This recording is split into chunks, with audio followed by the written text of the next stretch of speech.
Hi everyone, we're all here today to talk to you a little bit about FIRPTA. My colleagues are going to talk about their place and how they help you with that. So I'm going to introduce everyone here. My name is Nikki Ansons. I'm your realtor from Coldwell Banker. I specialise in properties in Central Florida. And my name is Lou Oliver. I'm with Oliver Title Law. I'm an attorney, and my job is to try to clean up the whole mess at the end and answer questions people may have, not only on FIRPTA, but related issues, how to title property, FinCEN compliance, half a dozen other logistical issues that may be of interest to people both on the buy side and the sell side for foreign sale transactions in FIRPTA. Hi, I'm Iva. I'm with Moneycorp, and we specialize in currency exchange and international money transfers.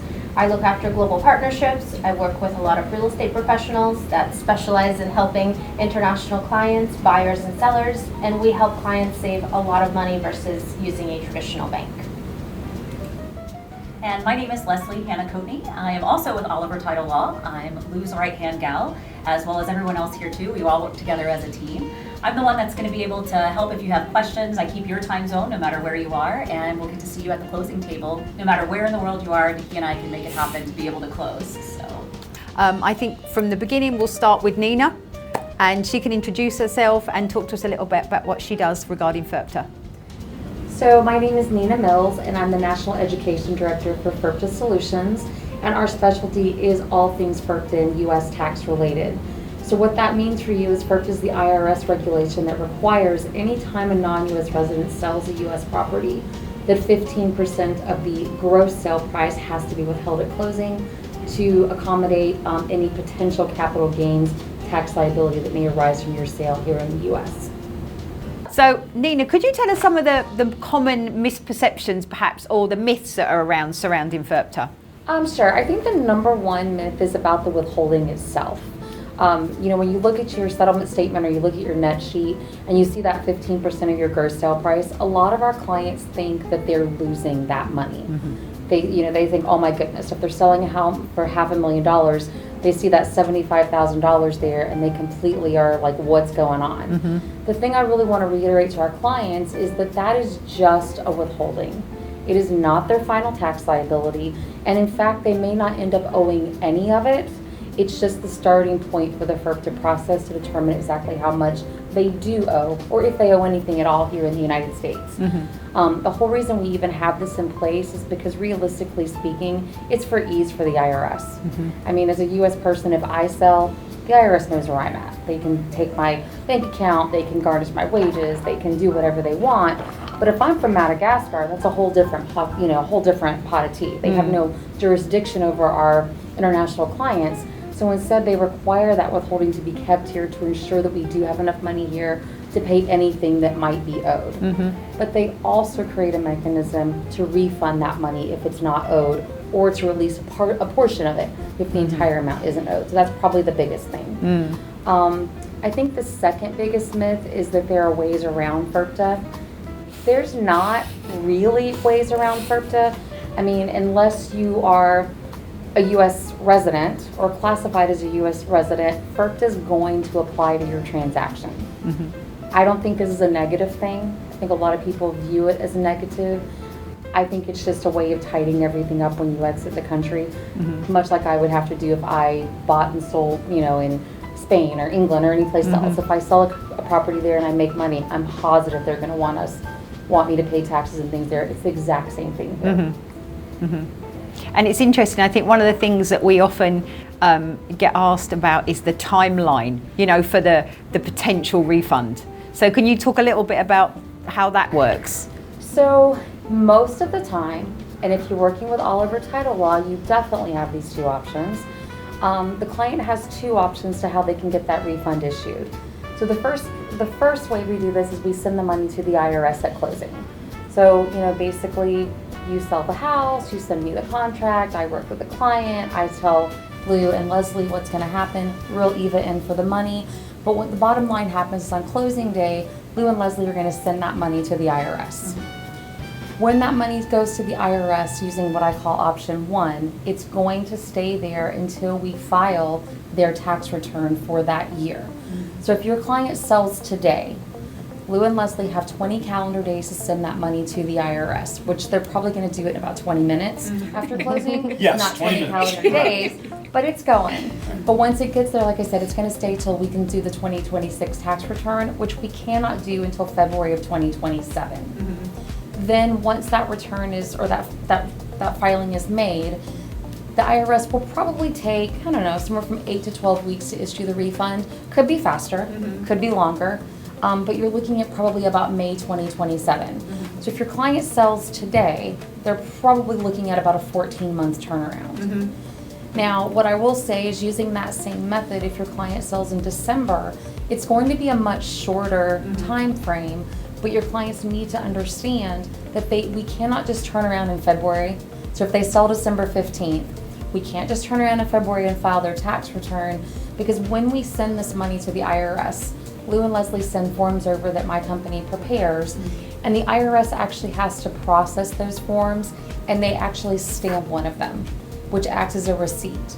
And I know that seems crazy, but the IRS sends that out, and that's literally a receipt of where the IRS is keeping their money. We have to include that in their tax return so that we can tell the IRS where they're holding the money. If that return gets filed without that, it creates a whole other set of situations we don't want to even get into today.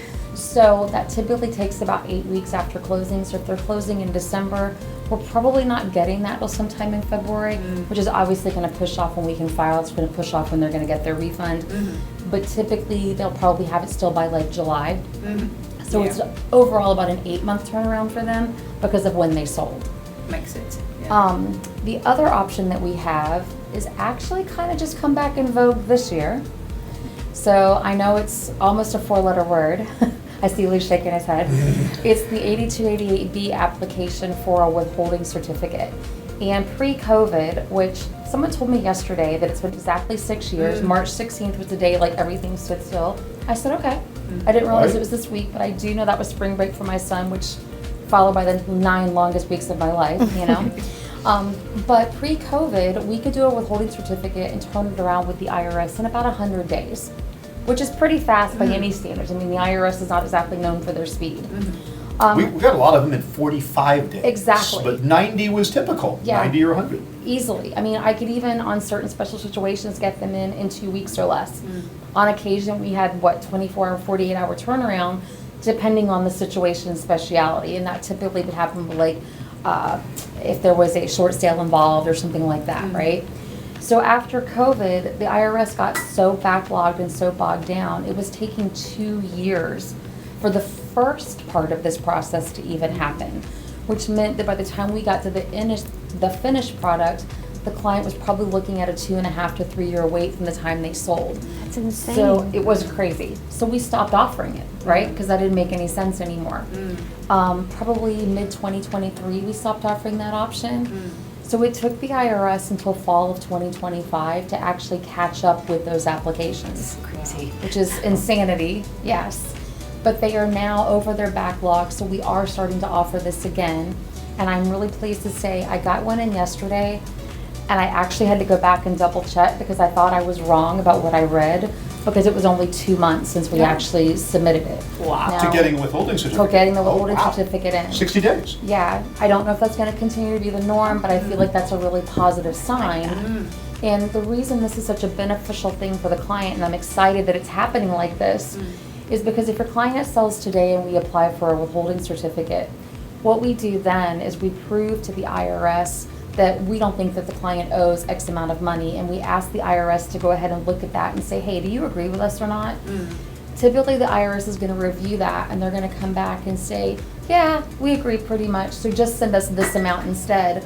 Or if I can prove that they're selling for a loss, they'll ask for nothing to be sent. So if we continue with a 2-month or even a 3-month turnaround, if your client sells today, we're talking in June, we're going to get that letter back. Maybe the IRS says, I don't know, your client owes $10,000. Well, if we're on that $500,000 sale we talked about a few minutes ago, we're holding $75,000. If the IRS says, you know what, I only need 10, then I can send $65,000 to Eva, and she can send it to the client 3 months after closing. Then yes, there is still $10,000 sitting at the IRS, which has to kind of follow the process that we outlined before, meaning waiting till the tax return gets prepared and filed. but 99% of the time they're going to get an additional refund when that happens anyway. But I would much rather have only 10 grand sitting at the IRS than 75. So it is a huge benefit. So I'm really excited that's come back on the table to be offered to the sellers. It's about time the IRS caught up with the rest of the world. It is. Only 6 years later. Yes, it is. It is. But that was super exciting to realize. It was Hopefully IRS is not months. watching this.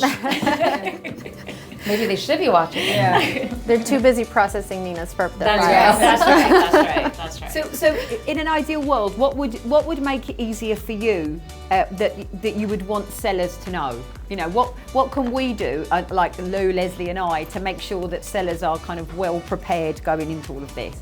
So I think probably the biggest hurdle we face are tax numbers.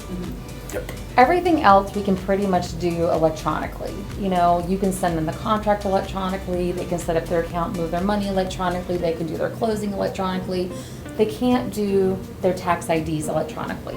When I'm working on FIRPTA, I can send forms and they can e-sign the forms, but the IRS is still a little archaic in the sense that they require a wet signature to obtain a tax number. So what I would probably advise foreign investors in general, whether they're buyers or sellers, if they're selling, obviously we're going to need this to get their refunds issued. If they're buying and they plan to rent, they're going to need a tax number as well.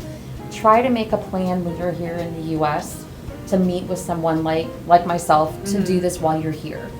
If you don't end up buying, if you don't end up selling, whatever, it doesn't matter. I can shred everything. But while you're here, if we meet, I can actually physically examine your passport. I can have you sign the form that I need you to sign, and you walk away from your meeting with me with your documents in hand. Yeah, that's great. If we have to do this when you're not in the US, then that means that you either have to be able to print that W-7 out, which may or may not be feasible for the client. Then you have to find a pen, which if you're like me, I have 95 pens until I actually need one, and then there's not a Then you pen have in none, sight. Right, then you're signing with like a crayon or something. But then after you do that, you still have to get me your passport. That means FedEx, DHL, whatever. Or you have to go to the US Embassy, which may or may not be convenient depending on where you are in the world. Or you may have to go to the agency that issued your document that you would normally send me, which again may not be what you want to do. You know, even for just our UK clients, you know, the US Embassy is in London, which is great if you're in London. But if you're pretty much any other place in the UK, that's probably not the easiest journey to make. And trying to get an appointment there, good luck with that, And that's assuming they're taking appointments, because that's one thing I've seen is they fluctuated throughout the years. Sometimes it's walk-ins only, sometimes it's by appointment only, sometimes it's only the third Thursday of months that end in Z or something ridiculous, you know? And so it's very difficult to get in. And then some countries don't actually certify their own documents. Not picking on the UK, but the passport agency there doesn't even certify their own passports. And then to take the focus off of them, you know, our South American clients, their passports are issued by the police department. How many of your South American clients do you think want to go to the police department and say, hey, I need a certified copy of my passport because I'm buying or selling a house in the US? Probably not too many. The other thing I probably want to kind of really mention too is that FIRPTA doesn't apply when foreign nationals are buying. It only applies when they're selling. But unfortunately for foreign nationals, they are preparing to be foreign sellers from the day that they buy. From day one on, they're preparing for the day that they sell. And I know that doesn't make it sound fun, but it's the truth, and everything they can do ahead of time and be up to date on what during their ownership period will make their sale easier. Yeah, I've told, you know, you've always said that you're preparing to sell the minute you buy, and I've used that so many times over the years. It's so funny, but that, you know, that good kind of, like you say, get ITIN numbers, make sure you have a good accountant, and you keep accurate records, because the amount of money that goes into, particularly like short-term rental homes, that they, you know, owners pump into these homes, and actually, if you don't keep an accurate record, when the time comes when you have to make a calculation of all that, you're going to do yourself a favor if you're really methodical about it. Yeah. And I want to add two things, I think, for your viewers. One is that there are many foreign sellers who are already in business in the United States. So they're renting out their property, either on a long-term basis, short-term rentals. They will already have a tax ID number because they need that number to report the taxes, because they're going to be paying income taxes Well, they should. Or they should have one. So most of the time, we do find that people who have their properties generating revenue have already got that.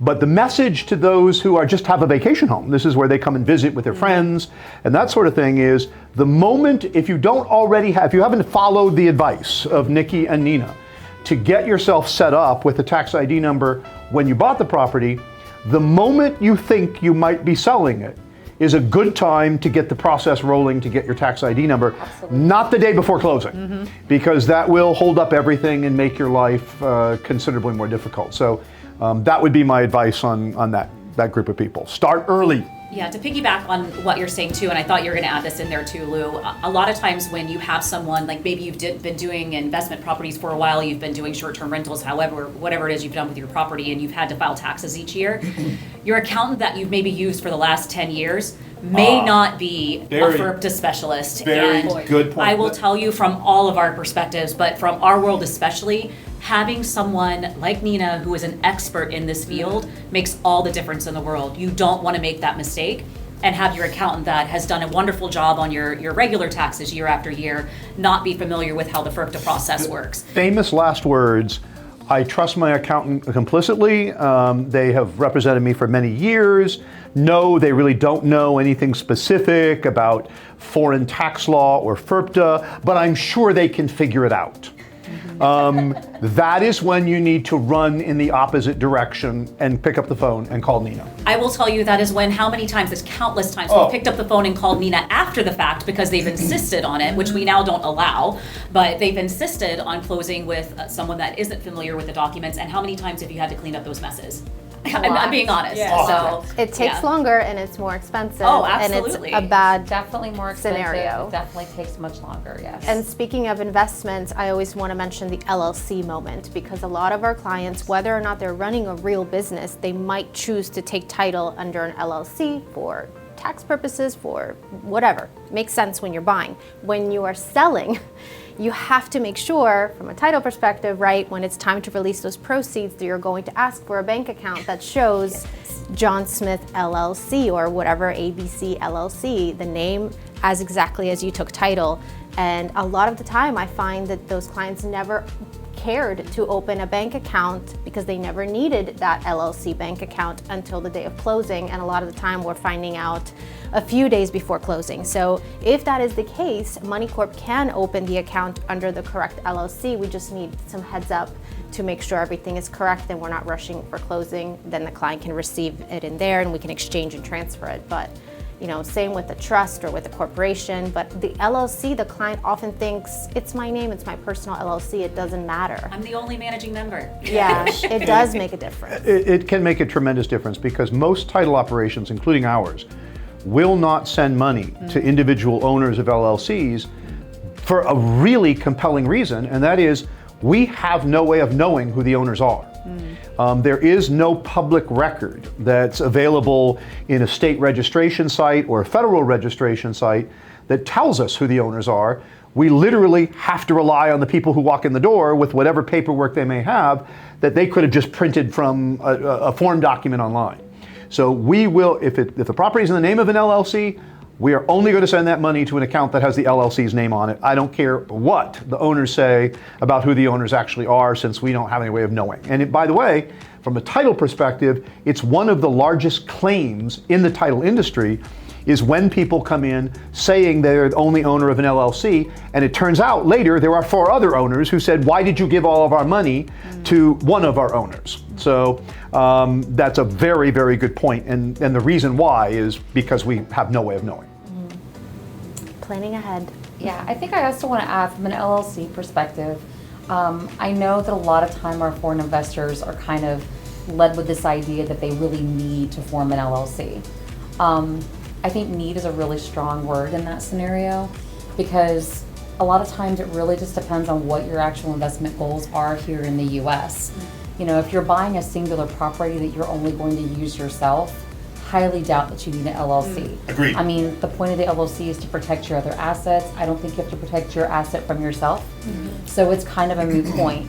And the reason I bring that up is because once you file that LLC and form it, then you need a registered agent. That may cost you money to have that registered agent every year. Right. Then you may have the requirement to file corporate tax returns every year, whether it be a partnership or an actual corporation, a corporate tax return. That's going to cost more than a personal tax return. And you have to pay, if it's the state of Florida, you have to pay the state of Florida $135 a year every single year to re-register the entity. And if you forget to do it, then it's $500 to re-register the entity. So there are a lot of reasons why you should really talk to an attorney and an accountant about whether it makes sense to use an LLC, because if you're just using it as a personal residence for your vacation home, there's very little reason to create an LLC. Now, if you are renting it out in business, you do have to worry about slip and falls, you have to worry about personal injury, you have to worry about claims, and most professionals would probably recommend, yes, you want to create either an LLC or a corporation or some other entity for liability protection, but you don't need that if it's just the vacation home for the family. Correct. Another thing to consider too is that forming this LLC may be great for you here in the U.S., but this is not where you're filing your worldwide income. So what works marvelously here may be very detrimental to you even in Canada. If we put our Canadians in the wrong type of entity, that can be quite costly for them in Canada. It may work perfectly here, but not so much there. And that's even with us having a fantastic tax treaty with Canada. We don't have good tax treaties or any tax treaty with some countries. When you form that LLC here, it causes you to pay tax here, it causes you to pay tax there. It just may not make any sense. So exactly what Lou said is correct. You definitely want to meet with an accountant and an attorney before you decide to form an entity, before you ever decide to invest, to make sure that you know how you want to invest, how you want to take the name, what you want to do. And if you're going to be a serious investor, one company may not be enough.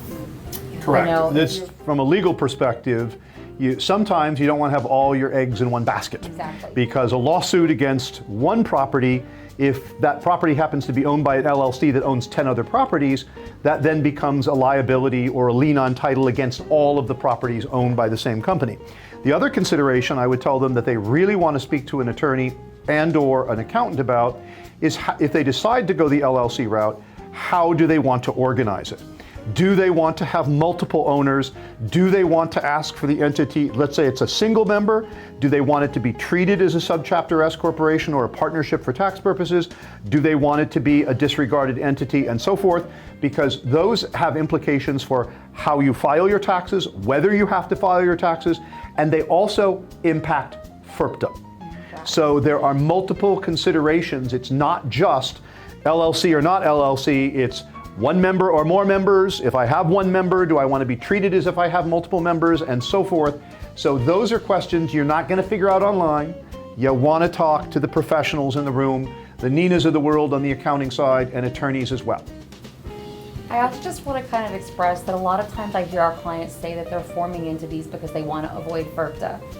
I just want to say, Everyone first of wants all, to avoid FIRPTA. I know. That's really silly. I mean, besides the fact that you'll miss out on the experience of working with me, which would be tragic, the other side of that is that all forming the entity does is protect your assets. It doesn't change whether you have a gain in the U.S. or how much tax you owe.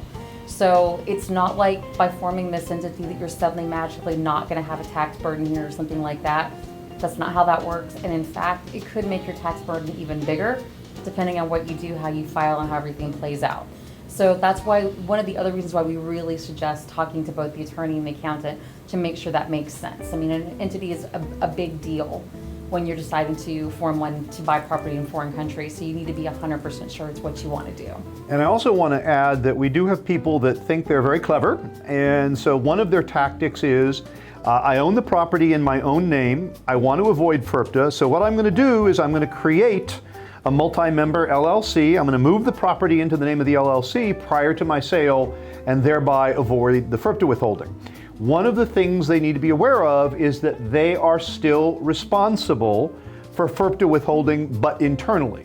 And if the IRS catches them trying to avoid the FIRPTA withholding, it could cause very serious problems. So be cautious about doing it. A lot of people are very clever. They think, well, I'm just going to transfer it into an LLC just before closing, and that will solve my FIRPTA problem. Or I'm going to go from a single member, disregarded entity by adding another member. And even that transfer is potentially likely subject to FIRPTA as well. Somebody may be held responsible, and the IRS may not like it. Because they're not stupid. They understand why people are doing this, and they don't like folks to avoid the IRS. So be aware of those things.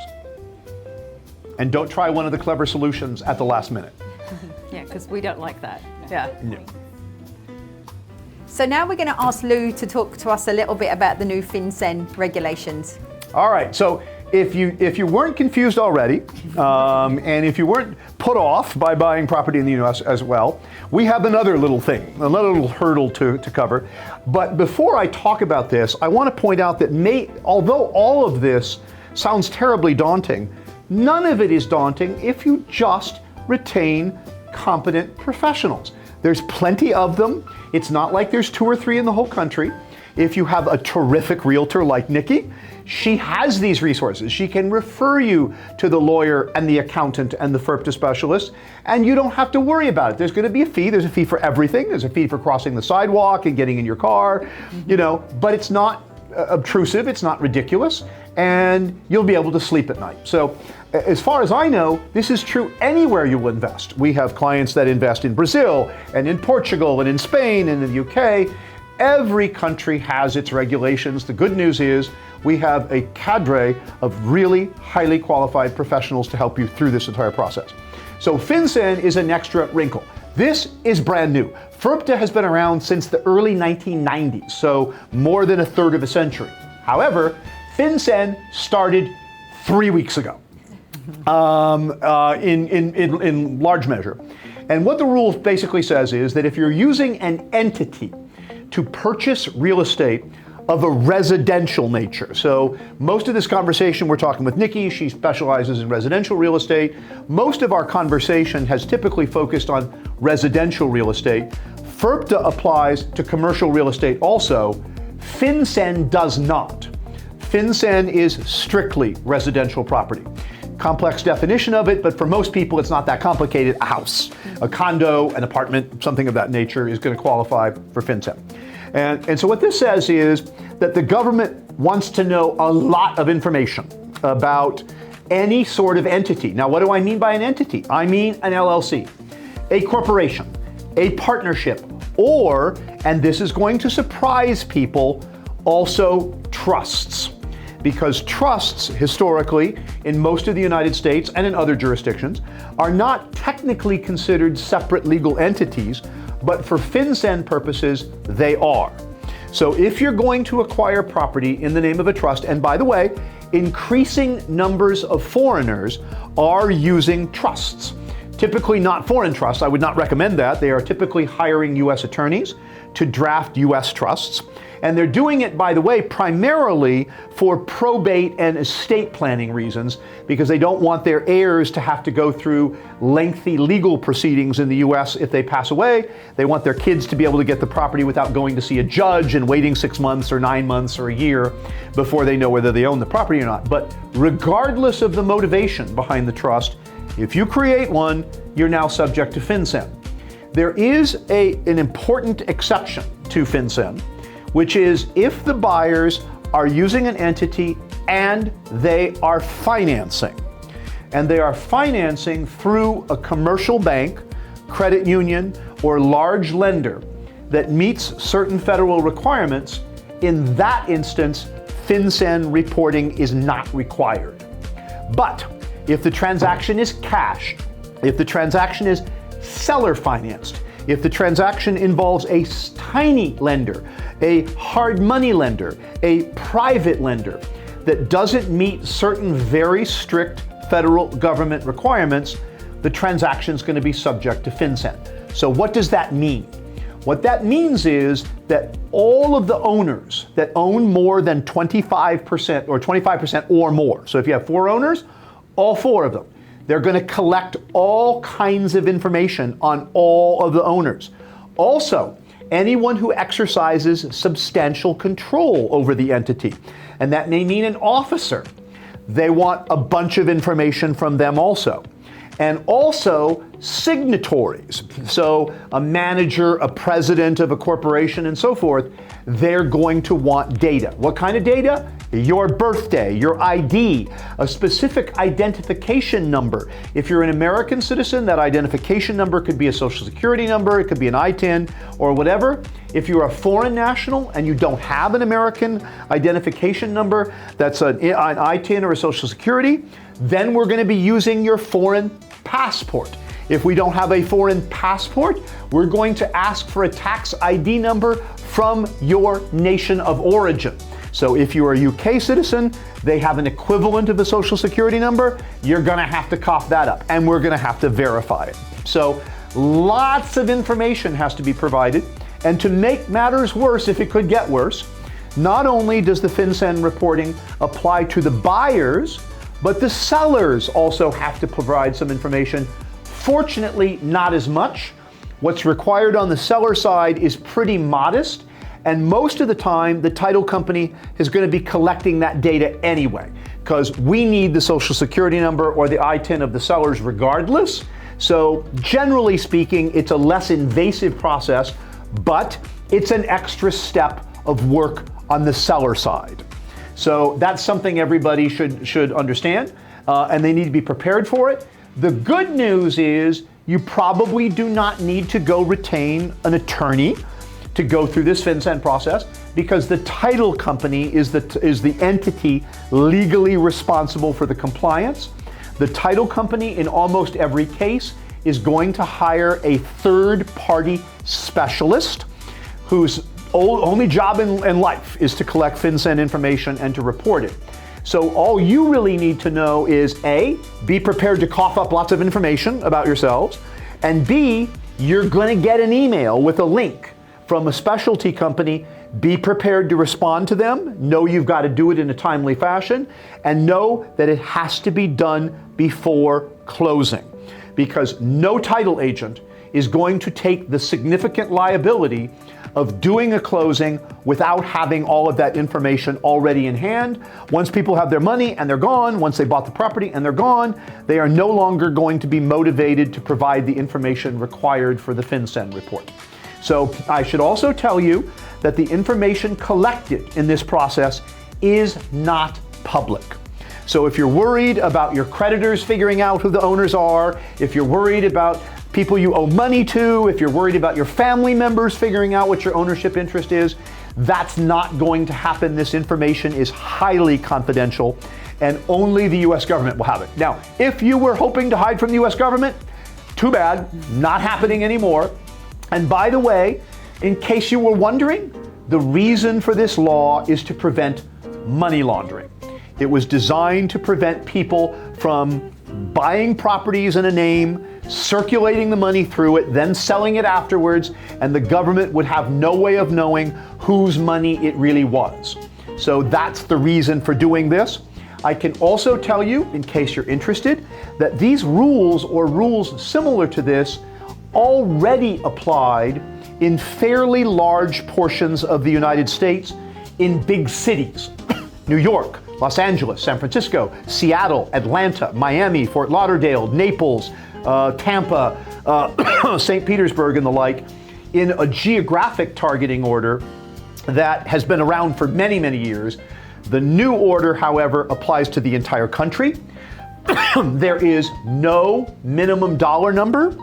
The old order for GTO had a minimum dollar number of $300,000, no longer. So, and what you should also know is, and this one's going to trap a lot of people, even transfers that are gifts from you to an LLC that you created, or a trust that you created, or a corporation that you created, even those quitclaim deeds are mostly going to be subject to FinCEN reporting. And if they discover later that you went online or went to Home Depot and got a quitclaim deed and filled it out yourself and walked down to the courthouse and paid them the $18 to file the deed, they're going to come for you. So be careful. Make sure you're aware of this. If you have any questions, call your accountants or call your lawyers. We'll be happy to answer those questions for you. Did I leave anything major out on FinCEN? A new little nightmare in our lives. Okay. So one of the things that we hear most, Leslie and I, when we're signing our lovely sellers just before closing is, of course, when do I get my money?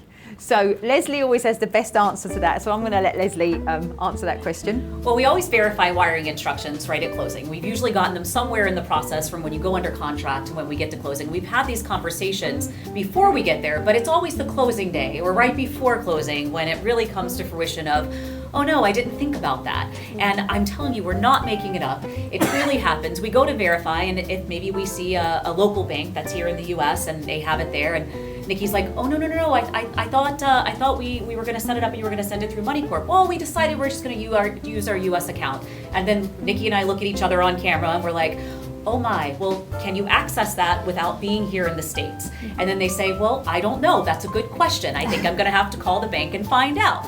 Or they'll say, oh, I wanna send it over to my bank over in the UK or over in Brazil. And then they say, how soon will I get my money? Well, we're going to send it up until 6:15 p.m. when the Federal Reserve shuts down. We can send you that federal reference number the moment that it's issued.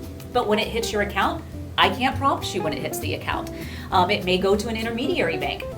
It may take another day. If we close on a Friday afternoon, when you open on Monday morning, it might not hit the intermediary bank here in the US until we start banking hours here, and then it may take another business day before it hits there as well. Our solution we always have is, have you talked with Moneycorp? Call Ivy, because if not, then we don't know how your time frame is going to be. So I want to add to this advice about when your wire might arrive is you also have to factor in the fact that many countries in the world have ridiculous holidays.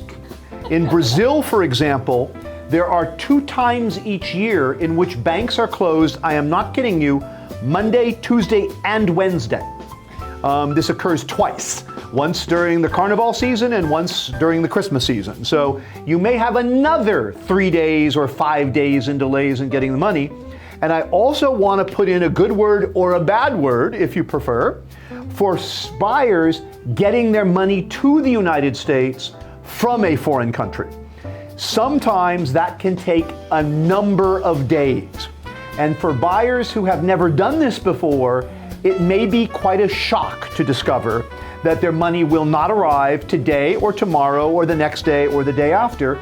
There are in fact countries, in some cases, I think Brazil is one, where one of the bank's requirements before releasing a wire to an overseas location is the bank has to make a determination that all taxes were paid on the money that's deposited in the account, and this can take 1 to 2 weeks in some cases.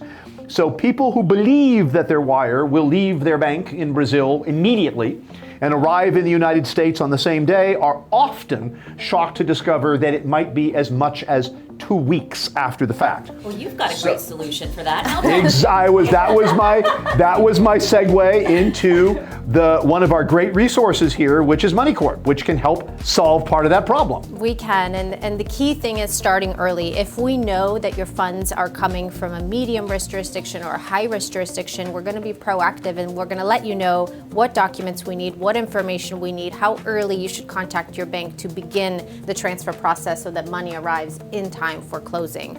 And of course, we would provide a proof of payment to show the exact amount is arriving. You mentioned intermediary bank, and my brain immediately went to any time your funds make a stop through an intermediary bank, that typically means that that intermediary bank is going to take a little fee.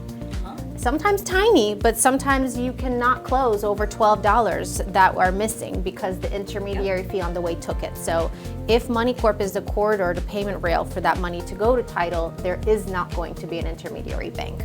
And on the way out, for our foreign national sellers, it's so important that you be aware of US banking rules and regulations. Please do not park your funds in a US bank unless you want to buy another property here or unless you want to spend it here. If that's your ultimate goal, then go ahead and leave it here. But if your intention is to ultimately have that money back in England, back in Brazil, back in your home country, the way to go is not to park it in that US bank. The moment the title sends it to your US bank, it's pretty much stuck there. You're gonna be required to physically walk in, show your ID, maybe do a signature, and that's the only way you're gonna get that money out. And I've been here for 12 years and clients have laughed at me and told me I'm crazy, and then I get a phone call of apology, but it happens all the time. So please be aware of it, and it's a really unfortunate moment when you're very far away. You can get as angry as you want, but that's matter. what it is. You can call all the managers in And the it's bank. worth pointing out that there are many banking institutions,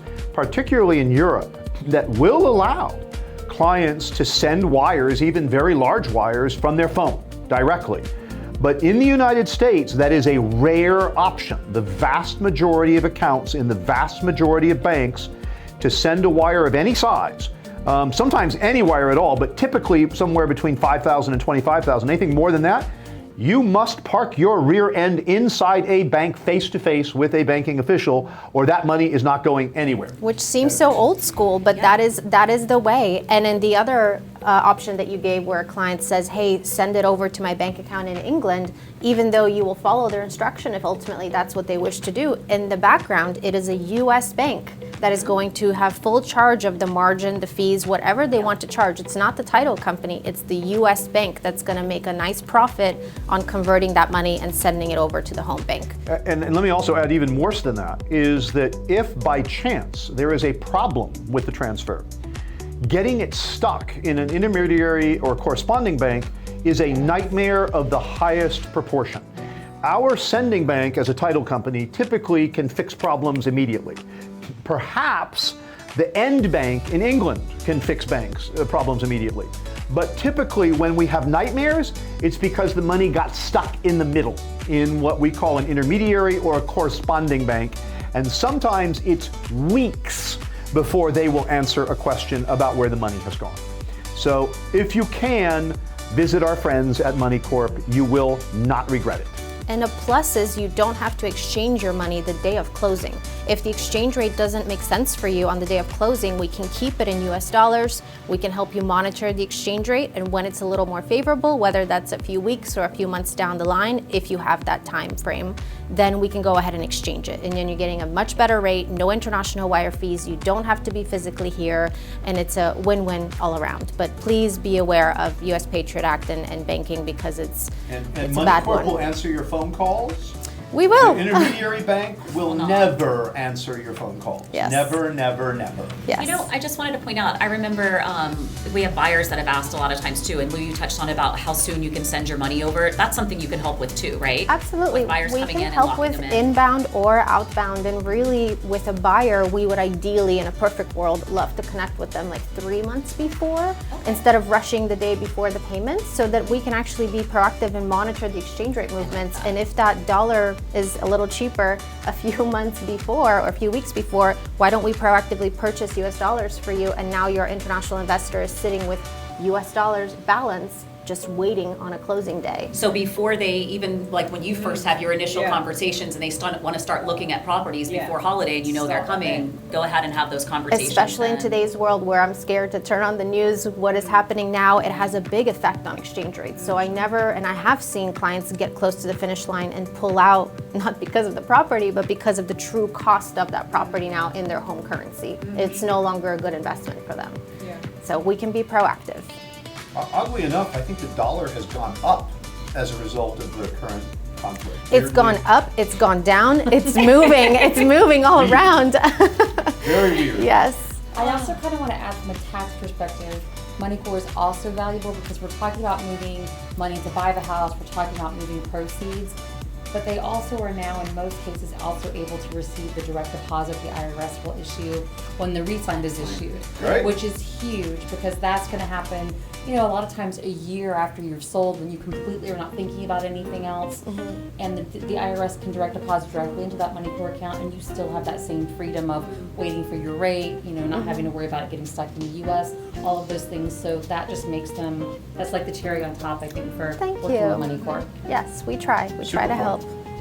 It's a super team all around. Look at this group. And the thing is, I think a lot of people think that after closing we all disappear, when in fact we don't at all. We're always here, and we have conversations subsequently, over a long period of time with all of our clients. Moneycorp's been in business how long? Since 1979. Wow. 79. We've been in business since 02, so 25, almost 25 years.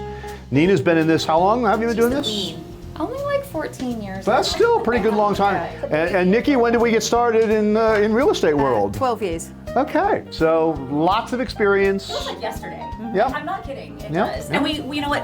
The great thing is we're constantly learning all the time as things change. There's no boring day. No, and just think about how many times we all contact each other, like, hey, have you seen this? I mean, I know I've reached out to you collectively at least 6 or 7 times just in the last week alone. Yeah. So plus all of our messages and emails that have going back and forth. I mean, my entire staff knows you on speed dial. Oh, So I'm flattered. we're grateful. I mean, we like to be able to plan ahead. We know that things come up last minute, but being able to have the right people on your team truly makes a difference. And I think I think one of the things that particularly other agents really need to be aware of is that to always avoid the temptation to give your clients the perception that you know everything. You don't, and you shouldn't. And don't ever give legal advice, don't ever give tax advice, don't give currency advice, don't do any of those things. Exactly, be the source of the source. And I know that, I always call my family Oliver Title because they are my family. And if I've got a difficult situation, Lou and Leslie are always there, and we always get it resolved. And I think, but I would never, I would never cross that line. And sometimes I'll relay it to Lou, and he'll say, yeah, that's pretty much. But I'll do this. I'll do the saying because he's the one with the law degree. So I think it's really important that everybody. It takes a village, and we do it all together. And I think that's really important to remember. And don't try to do it yourselves. Don't be too clever by half. Don't take your advice from ChatGPT Or the Facebook group. or your Facebook group or your friends or whatever. And if you think you have figured out a new way to evade all of this and to be super clever, the good probability is you haven't. You just misunderstood, and you're going to get in big trouble. Trust the professionals. Yeah, and we don't want to have to unpick it, actually, to help, yeah. Yeah, I want to add to what Lee said too. Keep in mind, I know you've talked to your brother's uncle's neighbor, and they've gone through all of this, and what they're telling you is probably 100% true for their situation. It's true. My experience has been that even though we are all using, set guidelines for everything, it is still different with every single transaction. There's always some tweak or whatever, caveat, something that's going to make your transaction a little bit different from somebody else's, which is why it's important, like he said, to come to the professionals. Yeah. Well, we really hope that it was helpful. We really enjoyed it. We always like being in the same room together and having a conversation. And as you can hear, we're always learning. We're always staying on top of everything, and we look forward to helping you.